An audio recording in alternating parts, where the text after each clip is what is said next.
What's up, everybody? Just got done watching Final Destination 2. And gotta say, I really liked it. Really enjoyed it. So let's talk about the freaking kills. The kills in this movie are gruesome. They're definitely more violent than the first movie. The first movie definitely has a lot of violence in it. Like, for example, Miss Vale's kill, the guy from Role Models, his kill was pretty brutal. But those are the only ones that really struck me as, oh wow, those are really bloody. This movie has a lot. There's like 16 kills in this movie. It's awesome. So, I think like the first really good one was, well, it's a dream sequence, but I still count it as a kill, because Dead Meat sometimes does that, so I can do what I want, son. When I do that. So, in the dream, like the first opening 10 minutes, the main cop in the movie who helps, Kimberly, not the Kimberly, the Pink Ranger from my Founders, trust me. The log truck falls down, he tries and twists his saw to get out of the way. The log truck, one log explodes in his face, crushes it, and you see the blood. I was laughing so hard because, as Cody Leach said, this is like his 5th favorite horror sequel of all time. So, the kills, they keep on building you up, and when they happen, you're laughing hysterically because of how much you just got paid off for it, and of how, like, hilarious that kill is. And for another example, some guy's trying to get out of his burning apartment, falls to the ground on glass. That doesn't kill him. A ladder slips off the rail and like impales him in the eye. That's pretty awesome. Then you got by far my favorite kill of the movie.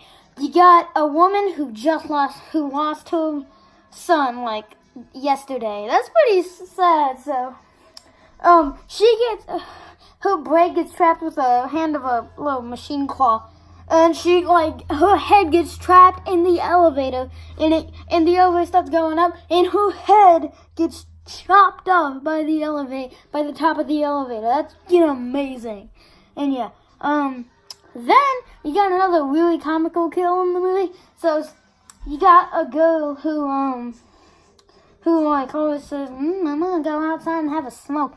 The girl who in the meeting says that she just got like a boyfriend and she bought a house, that girl. She's in the car and the firemen or police officers are trying to open the door for her. The airbag comes in and there's a big piece of glass, like this big, sticking out of the front of the seat.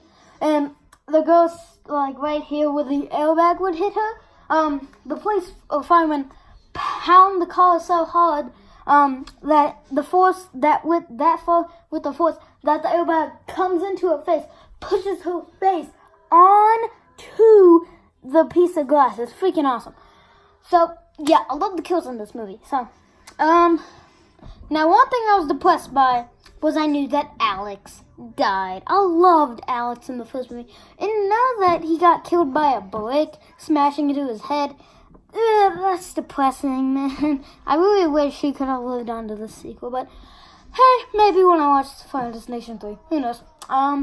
But you got the returning characters. Alex's lady friend, I guess. I forgot her name, but she's the returning character. She's really good in the movie. She is the one who knows everything. Who's from the last movie? It's like Nancy from Nightmare on Elm Street 3, because she's gone through all this terrible crap, and now she has to help these other people to escape it. It's really cool when horror sequels do that, in my opinion. New characters, you got Kimberly. Her friends die in the opening. I didn't care about them. They're the typical teenagers in slasher movies who talk about smoking weed and having sex. That really bland thing, but always fun. Okay, the typical characters in the Friday the 13th movies. That's a good example. So they die, and now she's on her own, and then she gets a love interest, I guess, with the cop who helps her. Who, like I said, in her dream sequence, gets his head exploded. Awesome kill. Kill, I guess. Then you also got And then you just got like a lot of one-note characters. You got one guy who keeps on like smoking weed, and every single time you have a shot with him in like the first 45 minutes, you see this. That's what you see. It's funny.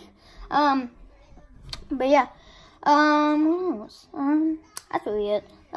You got some like black guy who has a motorcycle. He's the typical like comic relief black guy. I always have a thing for those guys. It's like Kincaid from Dream Warriors, but much better, but a much less interesting character. I can tell you that. He's the one who knows about like Flight 180, and it's cool because the opening of the movie, like the first 42 minutes takes place. Well, no, 35 minutes. I'll say that. Okay. So, yeah, 35 minutes takes place on the night that Flight 180 crashed. By the way, in like a game that Lester Awesome played, he has a playlist of it. It's like a car racing game. I forgot, but he ran into like like a police station that said Flight 180. It's pretty cool. So yeah, shout out to Lester Awesome. Go watch him. Awesome guy. And I thought another thing I was kind of disappointed with the sequel was, they just kind of kill off the character, what's her name, Bo Creek? She's the love interest for Alex in the first movie. They just kind of kill her off because the way, what's his name? Eugene, yes, Eugene, the black guy. Eugene, I'm not being racist though. I'm not racist, guys. So Eugene is in the hospital and there's like a gas leak burning everywhere, and he's about to blow up, and then they both blow up. She opens the door, she's like, Eugene, I found you, and then she just dies. It's not very serviceable for me to just kill off a beloved character like that. So yeah, overall, I really enjoyed this movie. By the way, I forgot to give a rating for the first Final Destination. I'd give it an A-. This one, just about right there. Really liked them about the same, but I just liked the characters in the first one more. And I thought the suspense was definitely a lot better. So I'm gonna give this one a B+. Definitely B+. Really enjoyed this movie, so yeah, sure, comment, like, and subscribe, and bye. Tell me down below what you think of Final Destination 2. I'm going to watch Final Destination 3 right now. By the way, the opening of the movie, that would not make me want to go behind a log truck. Like, don't go behind a log truck ever, okay? Or else you're going to die. That's really sad.